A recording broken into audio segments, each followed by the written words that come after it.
obudde bwagenda okukya ekire kyakeesobola okutanulwa ng'ennaku z'omwezi 23 omwezi oguwedde ng'ekyalo kibeera Kitojjo ekisanga mu disitulikiti y'Empigi kiri mu kibululu olw'amasannyalaze obutabaako. Bano basookako biyita bya lubalaato okutuusa lwe baazuula nti n'emiti egyali gitambuza amasannyalaze okugatuusa ewaabwe gyali gisaliddwa. Tutuuseko mu kitundu kino ng'emiti gyasaliddwa mu bugenderevu.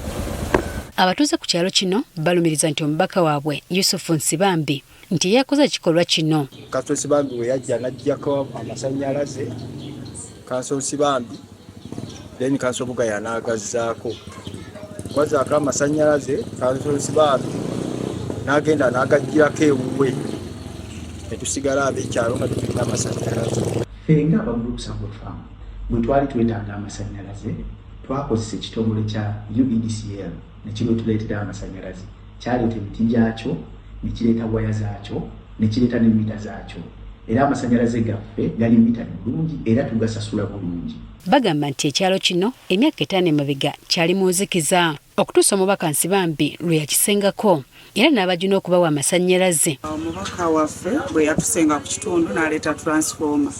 Ne twogerezeganya naye ng'abatuuze mu myaka egy'emabega myaka ng'ena n'akkiriza okutuwa ku masannyalaze nga tujja ku transformer ye. Kyokka mu kiseera ekyo balagaana era ne bakkiriziganya n'ekitongole ky'amasannyalaze ekyaliwo Kiwumeme okubakolera ku nsonga y'okubawa transformer yaabwe bave ku ga Nsibambi. Naye ne twogerezeganya nga tugamba nti n'abawumeme tisinga amasannyalaze galituuka ekiseera nga tegamumala umeme evunaanyizibwa okutuleetera transformer neteekawo transformer esobola otusaavinga ffe ffenna.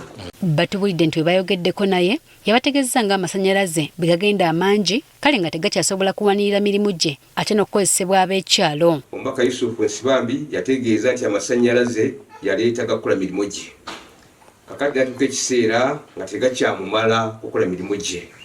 Kwe kusalawo abeeko abamu bajjamu asobola okuba tesigaza amasannyalaze agamumala.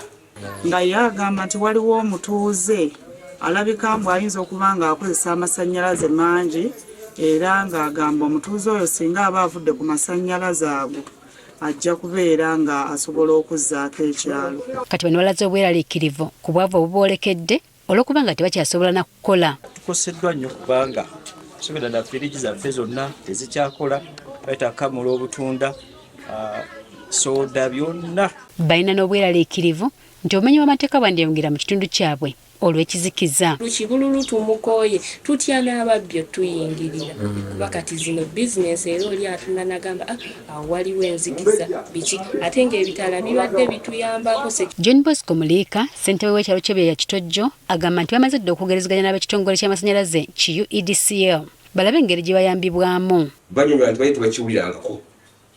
Bwe bakitegeera bambi baasituse. Era olwaleero luno ku ssaawa 8 nyina meeting nabo.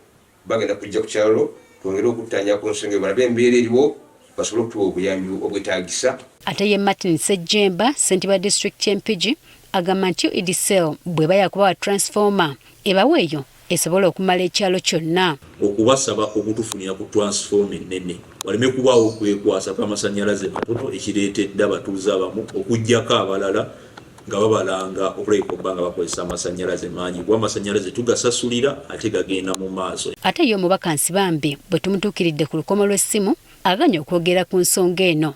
Ekitongole ky'amasannyalaze ki UEDCL kitegeeza nga bakigenda okunoonyereza ekituufu ekyaviiriddeko ebikondo bino okusalibwa. Wabula ne bagumya abatuuze nga bwe bagenda okukola ku nsonga eno.